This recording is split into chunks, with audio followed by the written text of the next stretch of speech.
Estamos iniciando o nosso estudo e queremos pedir ao nosso Deus que abençoe todos nós, nos conceda momentos de boa convivência com os ensinamentos da palavra do nosso Deus.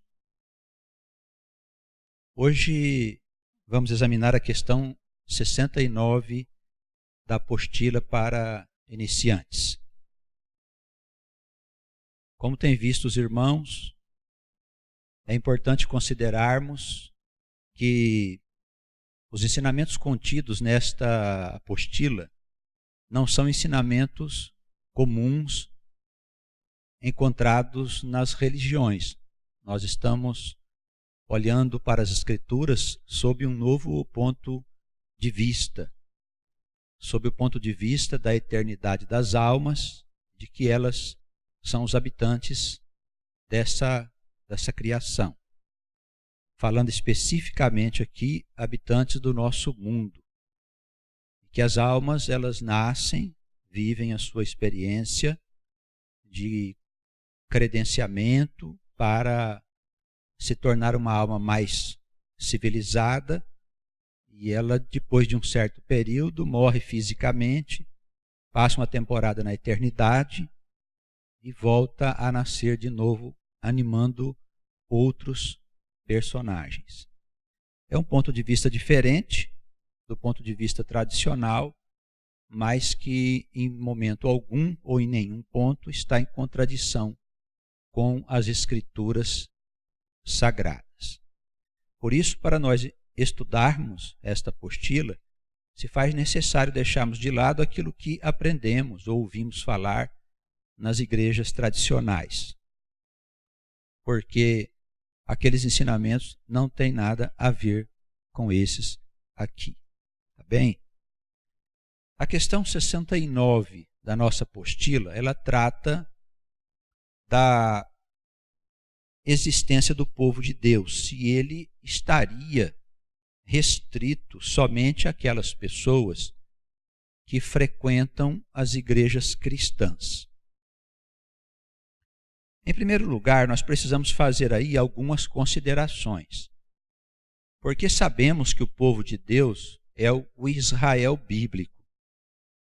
Sabemos também que Judá representa os judeus, que Israel seria as almas que foram lançadas nas nações distantes do mundo através de novos nascimentos, e que estas almas seriam os cristãos. Essas duas casas, Judá e Israel, ou judeus e cristãos, elas constituem o povo de Deus. Também há de considerarmos que existem algumas posturas por parte dos cristãos e por parte dos judeus que a gente precisa saber para entendermos bem como as coisas funcionam. Então nós temos, em primeiro lugar, os judeus, que têm uma história bem mais antiga que os cristãos, porque eles fazem parte da história antiga, antes de Cristo, com todo aquele número de personagens que faz parte da história dos livros antigos, e que atualmente eles simplesmente desprezam os cristãos. Eles não consideram o cristianismo.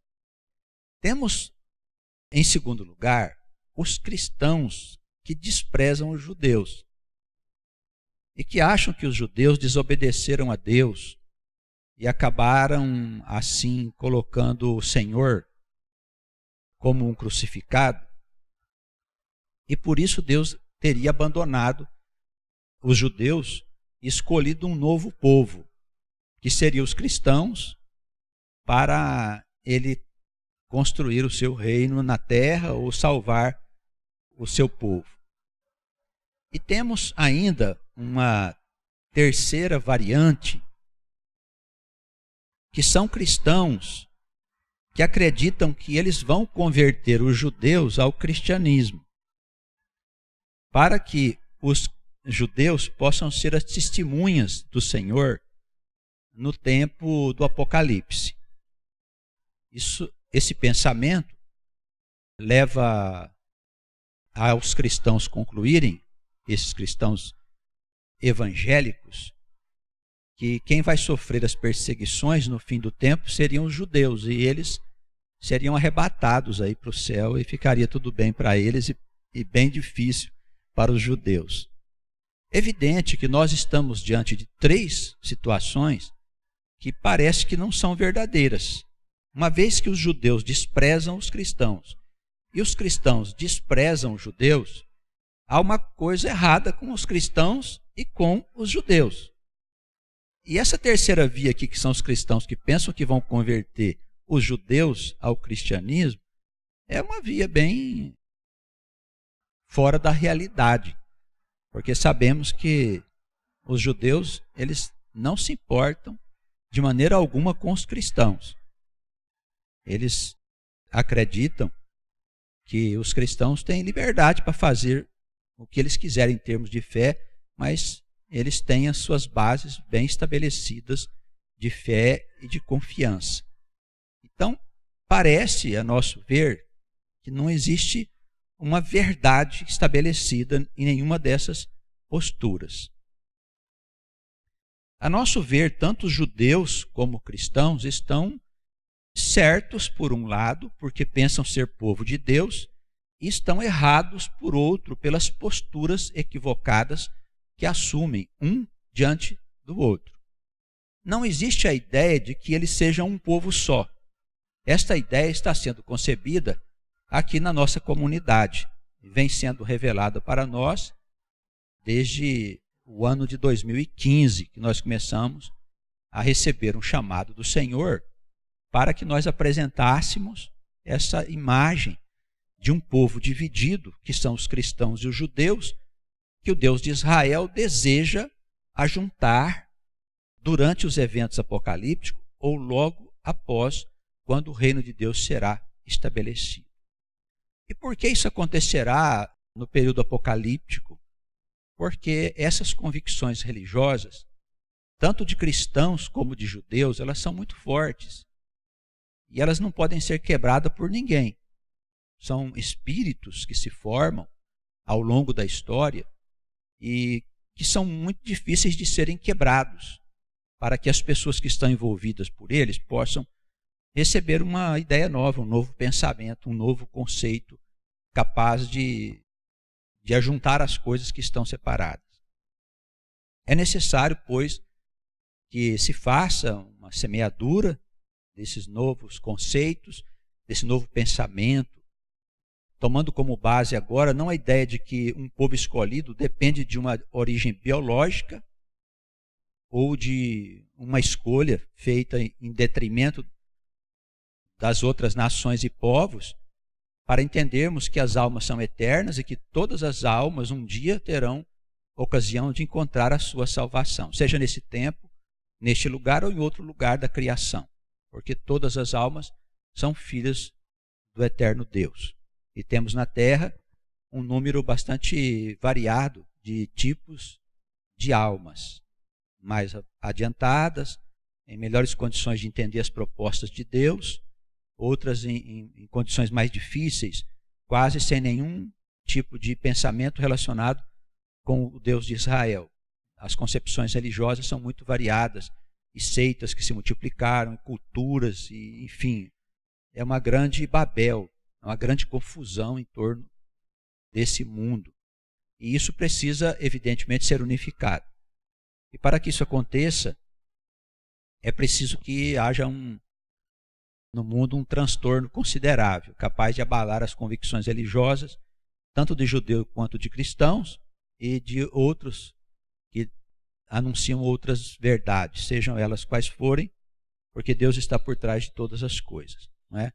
Então Deus vai promover um transtorno muito grande. Nós sabemos que ele já está se armando, uma tempestade que vem sobre a terra e que vai fazer com que todos os homens que são verdadeiramente de Deus ou que estão do lado do bem, eles vão despertar para uma nova realidade. E essa realidade, ela unifica o povo de Deus. Ela deixa de lado o conceito religioso de judaísmo e o conceito religioso de cristianismo, para que uma só verdade e realidade possa ser estabelecida. Isso deve acontecer nos próximos anos, no futuro dessa humanidade, tá bem? Então, feitas as considerações, vamos agora à leitura do texto para nós concluirmos aqui o trabalho de hoje.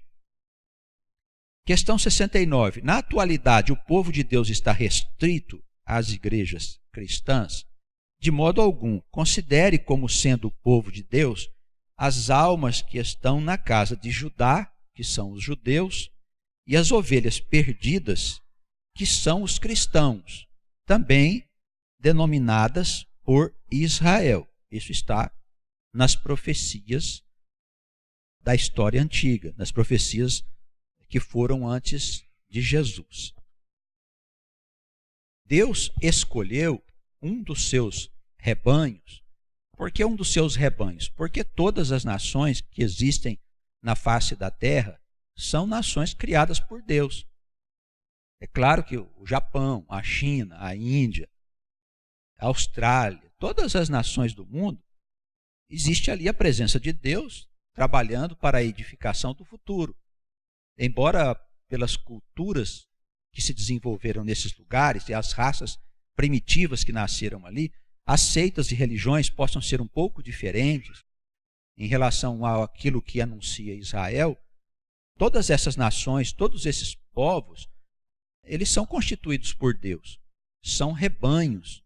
Olhando aí pelo ponto de vista da vida rural, o que era muito comum nas escrituras sagradas, todos são rebanhos do Senhor.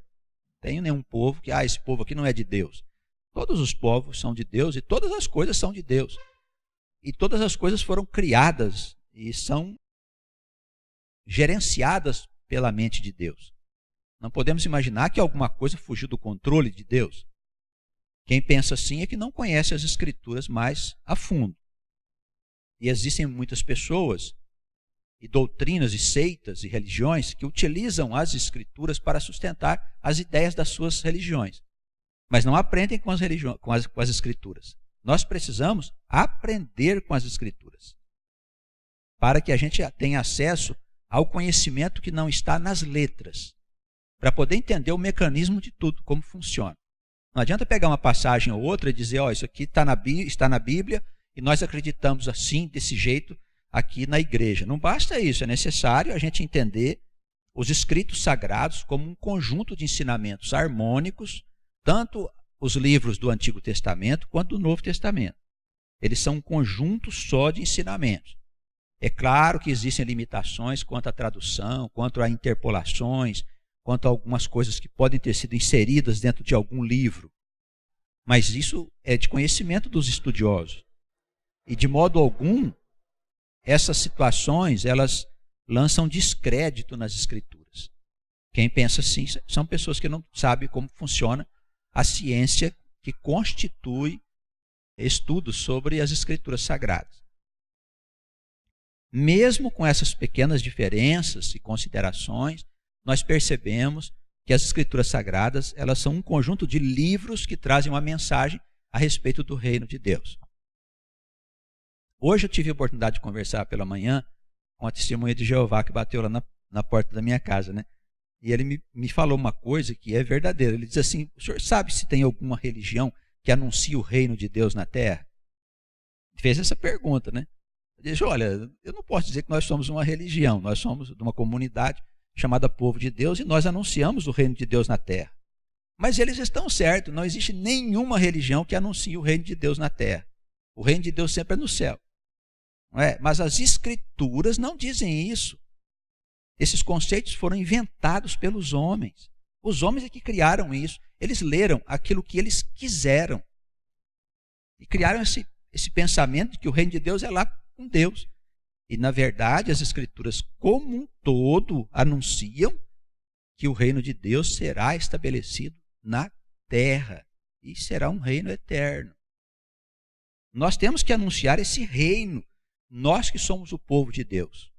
E que não damos importância, embora reconheçamos que elas são necessárias, àquilo que dizem as religiões. Não damos importância a isso, porque o que elas falam nem sempre estão em acordo com o conjunto de ensinamentos das Escrituras sagradas. As Escrituras Sagradas foram escritas para anunciar o reino de Deus que será estabelecido na terra, a futura civilização. É isso. Não tem outra coisa. É isso. E Deus escolheu no meio dos povos uma nação chamada Israel para que pudesse essa nação anunciar as suas verdades. E por isso ele treinou esse povo, ele castigou esse povo, experimentou esse povo ao longo de toda a história de Israel. E nós entendemos um pouco além da lei da biologia, porque o judeu só considera judeu aquele que tem descendência carnal, nós consideramos que judeu são todos aqueles que creem no Deus de Israel. E essa crença é verdadeira e se submete aos ensinamentos desse Deus. Então, mesmo nós não tendo uma origem, uma descendência biológica de judeus, nós podemos participar do reino igualmente aos judeus. É evidente que também há judeus que são ateus, não é? Que não acreditam em Deus. Há judeus que não obedecem a Deus, que não se interessam por Deus. Se o fato da pessoa ter nascido judeu fizesse dela um filho de Deus, certamente todos os judeus seriam obedientes. E por que não são? Por que tem judeus que fazem coisas loucas? Porque são judeus somente na parte biológica, eles não são judeus conforme a fé do coração. Então, quando olhamos para a eternidade das almas e para a possibilidade das almas nascerem sucessivas vezes para participarem do reino, então entendemos que o povo de Deus, ele pode perfeitamente estar localizado, e nós acreditamos que sim, entre os judeus e os cristãos. Mas não só entre eles, mas também fora deles.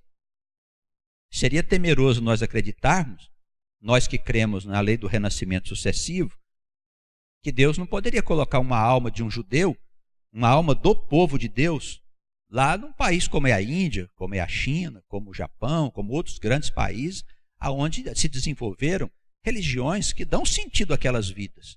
Embora no futuro as coisas vão ter um aspecto mais unificado, orientado evidentemente pelo povo de Deus. Então não é que Deus fez acepção de pessoas. Não, eu vou escolher Israel só. Não, não é isso. Mas ele precisava pegar um grupo de almas e preparar estas almas para que no futuro elas pudessem anunciar o reino de Deus e ensinar às demais nações o caminho da sua felicidade. É este o plano que está nas Escrituras Sagradas, de Gênesis ao Apocalipse. Fora disso, é tudo concepção que as pessoas leram lá e viram ali o que quiseram ver. Essas colocações que nós estamos fazendo, elas podem perfeitamente ser observadas em quase todos os livros das Escrituras Sagradas. Então não é um devaneio, não é uma coisa que nós inventamos, ou fomos lá achar uma coisa ali que, isso aqui agora eu acho que é assim. Não, está lá para todo mundo ver, para quem quiser ver as passagens que testificam o que nós estamos falando. Então Deus escolheu um povo para fins específicos. Esta nação abençoada, ela está no mundo para servir a Deus. Se nós somos povo de Deus, nós vivemos para quê? Para servir aos interesses do eterno Deus de Israel. Nós não temos outra preocupação. Em face do quê? Da construção da nova civilização do mundo novo. Os políticos não vão dar conta? Não vão dar conta. Os religiosos não vão dar conta? Não vão dar conta. Não dá para consertar o mundo? Não dá para consertar o mundo. O mundo já está condenado. Mas Deus fez o mundo já condenado? Não, é que o mundo se estabeleceu sobre um alicerce que não é firme. Em vez de eles construírem a casa da humanidade, ou seja, a maneira de viver segundo os fundamentos de Deus, eles fizeram uma casa em cima de um alicerce frágil. O materialismo, quer dizer, a vida sem Deus, é um alicerce extremamente frágil, onde cada pessoa pensa que pode fazer o que quer. E daí gera uma grande confusão. E essa grande confusão é a fragilidade do sistema que está hoje existindo na Terra. Então, ele tende a se tornar uma grande confusão. E depois ele mesmo se destruir, sozinho. Porque o homem vai promover guerras, vai fazer uma grande confusão, e vai destruir todas as coisas. Se Deus não intercedesse, e Deus vai interceder, evidentemente, não permitindo que a destruição chegue ao fim, diz o Senhor Jesus que não ficaria nada vivo. Tudo seria destruído. Por isso, as bases de uma civilização verdadeira e séria, ela deve se fundamentar nas leis naturais do Criador, que são as leis de Deus, expressa nas Escrituras Sagradas. A sua base está expressa ali. É evidente que nós consideramos a progressividade das revelações, e isso deve ser considerado. Cada coisa é dita ao seu tempo. Mas no meio dessa relatividade de ensinamentos, também Deus apresentou os mandamentos e as regras que não mudam, que são fundamentais. Nós podemos conhecer essas regras nos 10 mandamentos, não é difícil de saber. Que Jesus resume no amor a Deus e no amor ao próximo, para poder ficar bem simples de qualquer um entender e receber a bênção da verdade. Então, o fardo do Senhor não é pesado. Quando eu falo Senhor, estou falando do Cristo e do mesmo Senhor dos judeus, que é o Adonai deles. Não é difícil da gente entender isso. Embora cristãos tenham lá o seu Deus, que para eles é Jesus, e os judeus tenham lá o seu Deus, que para ele é Adonai. Então essa separação é terrível, mas é o mesmo Deus, um mesmo Senhor, um mesmo Espírito, uma mesma fé, um mesmo povo. Não há razão para que esse povo continue separado por causa das suas religiões. Estão separados por causa das suas religiões e não por causa da palavra de Deus. Tá bem? Em linhas gerais, judeus e cristãos são as testemunhas do eterno Deus diante do mundo. As ovelhas perdidas da casa de Israel são almas da geração anterior ao tempo de Jesus que foram espalhadas pelas nações por meio de posteriores renascimentos e que serão resgatadas para que sejam novamente reunidas ao grande rebanho. Bem, então as almas que deram origem a famílias cristãs, elas são almas dos tempos anteriores a Jesus, da história antiga, quando houve diáspora. A diáspora foi um movimento que aconteceu em vários períodos em que as almas foram lançadas em lugares estranhos, em nações distantes, misturando assim um pouco do povo de Deus com as outras nações. E por que isso? Para que pudesse haver o progresso. Como essas almas do povo de Deus, mesmo sendo desobedientes, elas tinham um vínculo com o eterno Deus, então o progresso fez com que elas pudessem mais à frente contribuir para a melhoria de todas as coisas. Não só no campo religioso, como pensam alguns, mas em todos os campos da vida. Tá bem? Vamos fazer aqui algumas observações para concluirmos o trabalho. Vemos que foi dito que judeus e cristãos são as testemunhas do eterno Deus. E como testemunhas? São aqueles que apresentam a palavra de Deus ao mundo, como testemunhas da verdade de Deus. Existem aquelas 144 mil testemunhas lá do Apocalipse, que todo mundo quer estar no meio delas, né? Mal sabe que estar no meio dessas testemunhas será uma experiência de grandes provas. Mas eu acredito que uma boa parte das 144 mil testemunhas do Apocalipse estão entre os cristãos e os judeus. Mas também nós precisamos considerar o fato de que é possível que haja testemunhas também em outros lugares, nos outros povos, e que no tempo devido elas serão levantadas para testemunhar acerca do fim do mundo. As 144 mil testemunhas, elas vão falar sobre o fim dos tempos. Judeus e cristãos são testemunhas em geral da palavra de Deus, desde quando a história começou. Judeus e cristãos anunciam a palavra de Deus a toda a humanidade. São testemunhas do Senhor. No meio deles pode haver também as testemunhas daquelas 144 mil citadas no Apocalipse. Tá bem? Então precisamos ver as coisas assim de uma forma mais ampla, entendendo que o nosso Deus está em todos os lugares, em todas as nações, promovendo o progresso das nações, promovendo o bem geral e transformando o mundo. O mundo será transformado numa coisa muito boa, mas não é o fim.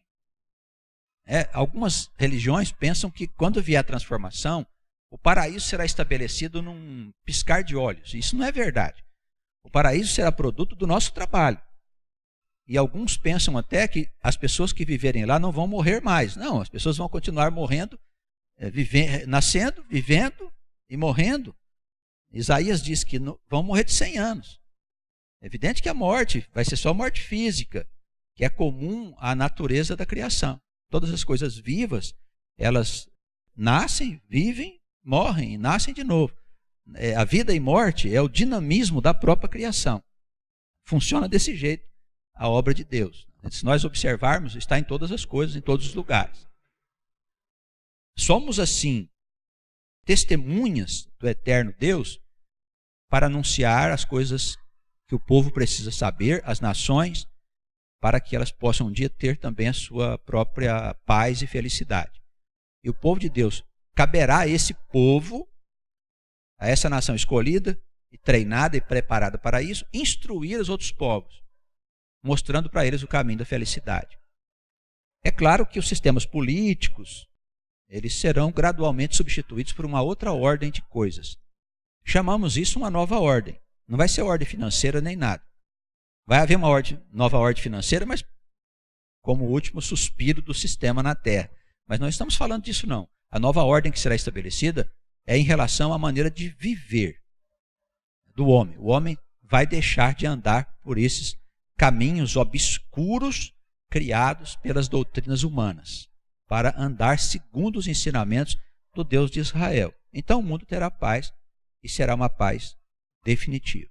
O reino de Deus, ele não passará a ninguém. Ele será um reino eterno. Ele será estabelecido na terra, não passará jamais. Tá bem?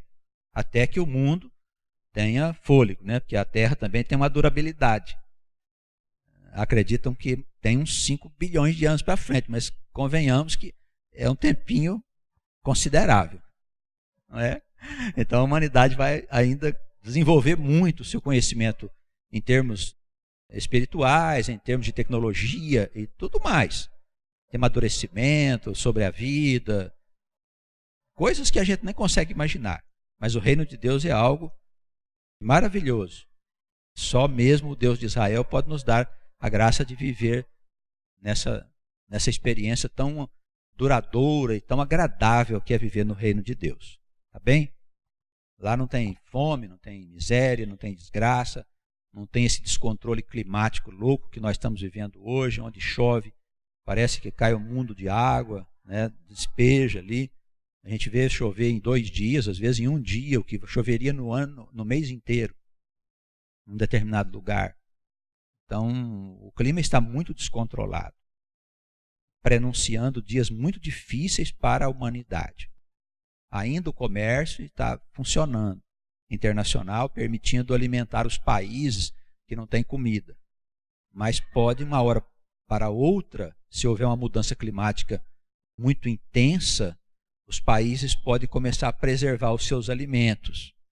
Daí vai faltar comida em muitos lugares, e isso trará transtornos, evidentemente, ao comportamento das pessoas, né? Então nós temos que nos conscientizar, nós que somos o povo de Deus, que os dias são incertos e preocupantes. São dias preocupantes aí para o futuro, tá bem? Então nós precisamos andar nos caminhos do Senhor para a gente não ficar perdido. Então, aqui a palavra na primeira referência, nós temos 2 referências embaixo dessa questão. A questão 69. Na primeira referência, Deuteronômio, capítulo 7, versículo 6. A palavra diz assim: porque povo santo é ao Senhor teu Deus. O Senhor teu Deus te escolheu para que lhe fosses o seu povo especial de todos os povos que há sobre a terra. É o que nós falamos. Um povo especialmente escolhido para uma tarefa. Não é que nós somos diferentes dos demais povos.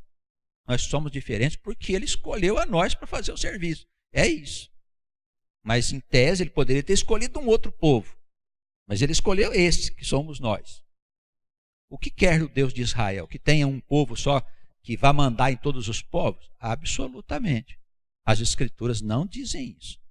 As Escrituras querem que todos os homens se salvem e que todos assumam a sua condição de filho de Deus. É isso que Deus quer. Deus não quer que uma nação mande em todo mundo, oriente todo mundo. Mas até que todos se convertam, esse povo de Deus tem que cumprir o papel dele, que é orientar as nações do mundo. Isso vai demorar um tempão, até que todos possam entrar no mesmo caminho. E todos serão filhos de Abraão, pela fé, que é o que interessa para Deus. Deus quer filhos de Abraão. Deus não está preocupado com raças físicas, orgânicas. Não com a carne. Deus está preocupado com o espírito. Quer que todos andem sob a sua orientação e guarda. E será assim, porque o reino será estabelecido dessa forma, conforme as Escrituras elas preconizam. Sobre a unificação de judeu e cristãos, a palavra de Ezequiel no capítulo 37 trata com boa clareza a esse respeito. Os versículos 15 a 17 nós colocamos aqui para referência, quando o profeta diz o seguinte: e outra vez veio a mim a palavra do Senhor, dizendo: tu, pois, ó filho do homem, toma um pedaço de madeira e escreve nele por Judá e pelos filhos de Israel, seus companheiros. E toma outro pedaço de madeira e escreve nele por José, vara de Efraim, e por toda a casa de Israel, seus companheiros.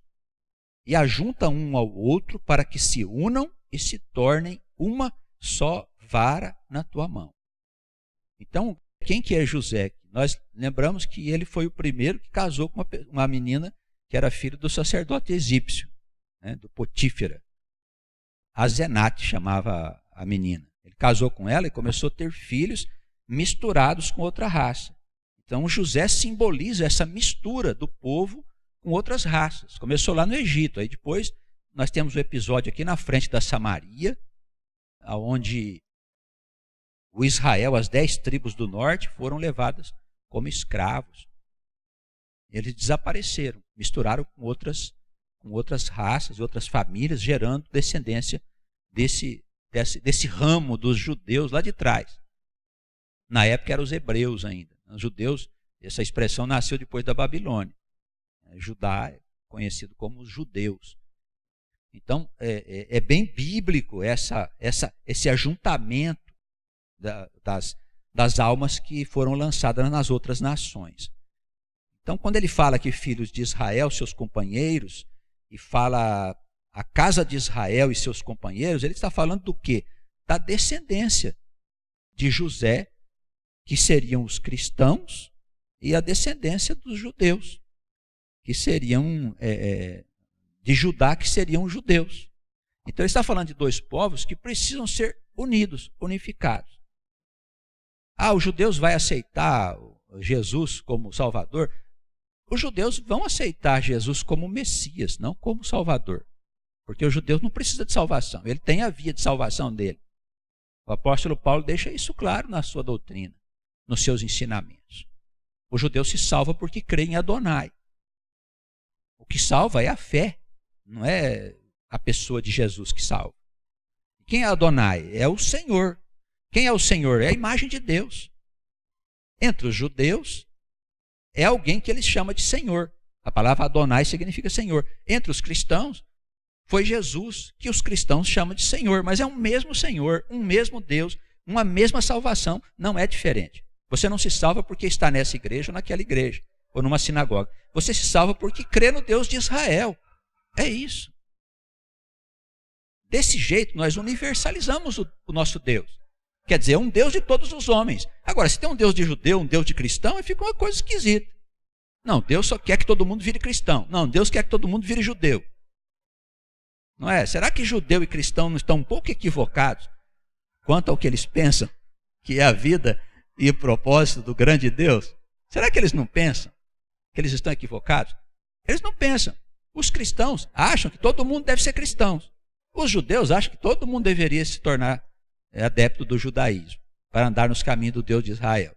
E que tal haver um outro caminho, que sirva aos interesses tanto de judeus e de cristãos, não é verdade? Que possa unificar o povo, em vez de continuar com essa confusão. Vai ser fácil eles aceitarem? Não vai ser fácil. Mas quando vier o fim do mundo, você pode ter certeza que as convicções religiosas elas vão ser abaladas profundamente. Profundamente. Muitas coisas vão acontecer. E elas estão já sendo anunciadas em muitos lugares. O cenário está sendo montado, tendo em vista a chegada do reino e o fim dos tempos velhos, para que novos tempos possam ser estabelecidos. Bem? Que Deus nos abençoe e nos guarde no seu amor, nas suas muitas misericórdias. Amém.